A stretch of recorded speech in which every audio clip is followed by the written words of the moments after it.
You was corny when you was broke. You're gonna be even cornier when you get money. You was a bad person when you was broke. You're gonna be an even worse person once you get the money. If you was a good person, you're gonna be an even better person when you get money. Same way as if you dress a lion up in designer or nice jewelry, clothes, or whatever, he's still a lion at the end of the day. He's still gonna bite you. We get hurt by our family and friends the same way. It's not because we don't know who they are.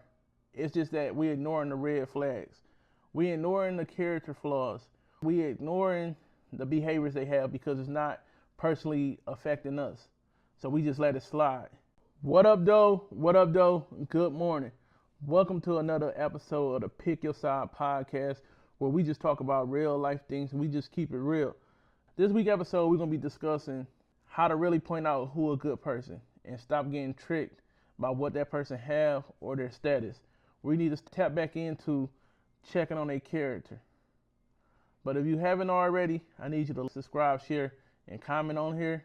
But let's get to the episode. Now let's talk about my first point, ignoring the red flags. It's not that the signs wasn't there, it's just that we decided to ignore them. For example, you knew your dog was a snitch because he didn't told before.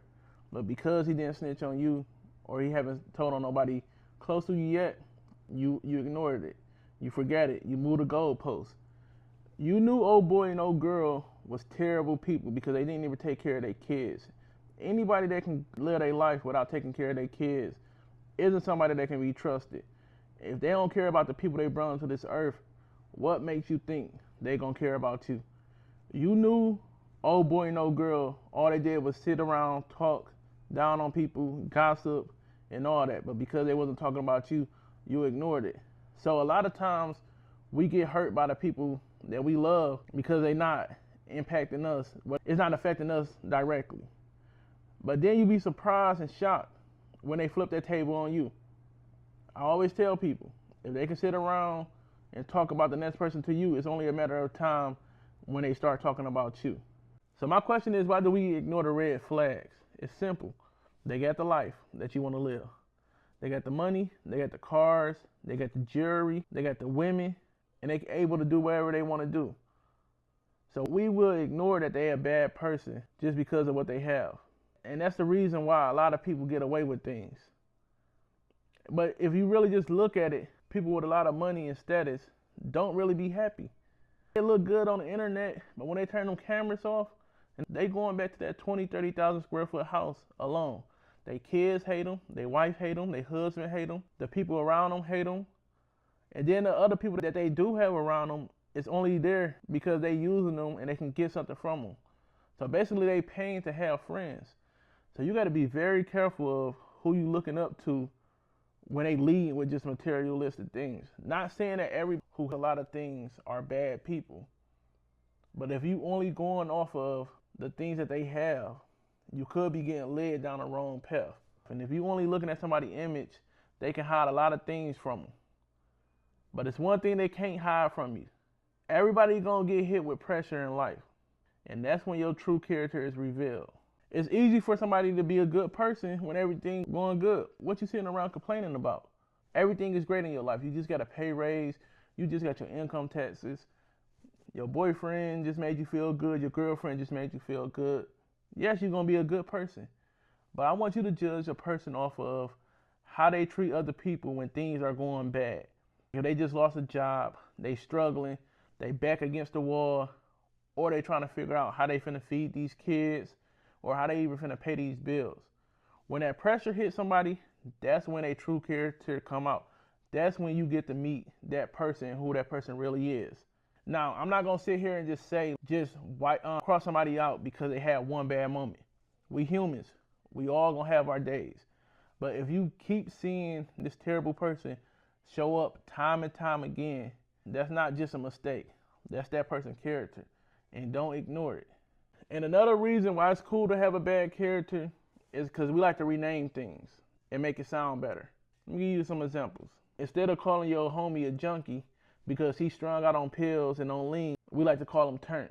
Let's give him the same energy that we'd give a crackhead. Instead of us calling out that person for being disrespectful, we call it being real.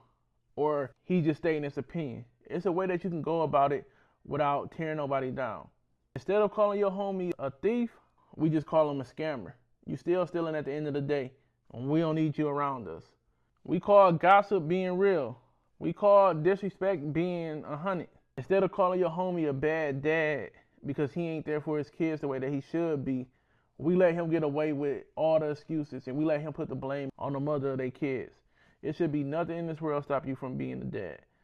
And just because somebody getting money doesn't negate all the negativity they putting out here. And we let people get away with manipulation by saying that's just who they are. For us to change and us to become better, we got to start checking people. And we got to start keeping it real with them, because wrong is wrong and a lion is still a lion. Regardless of what they have, they still going to bite you at the end of the day. That person's still going to hurt you at the end of the day. My fifth and final point is, what's the solution? How do we make sure people have a better character? The first thing we can do is hold them accountable. Stop ignoring the red flags. Stop ignoring it because it's not impacting you. If you see something, call it out and call it out quick. Dog, I done lost so many people to the streets, whether it's jail or death. I had a cousin that OD, and we all seen the red flags. We wasn't blind. We seen them pop pills. If I'm being honest, we sold them pills. But because we ain't think that was going to happen to him, he ended up losing his battle to drugs. And I promised myself, I would not sit back and not say nothing to the next person in fear of losing that relationship with them. I remember when I was in college and me and my roommate felt out because of a situation. And I called him out on it, and he ain't like it. We stopped talking. But he better off in life, and the person that he was dealing with is better off in life. So if you see somebody heading down the wrong path, call them out, because you calling them out could be the reason why they still here with us, regardless of if y'all talk day to day. But you know how I end every episode. I need you to pick your side. Are we going to keep picking image over character? Or are we going to start looking at that person of who they really are? Are we going to more attention to their character over the things that they have? You let me know. Drop a comment, subscribe, share, and always, thank you for listening to this podcast. And I hope you have a great day and you be blessed.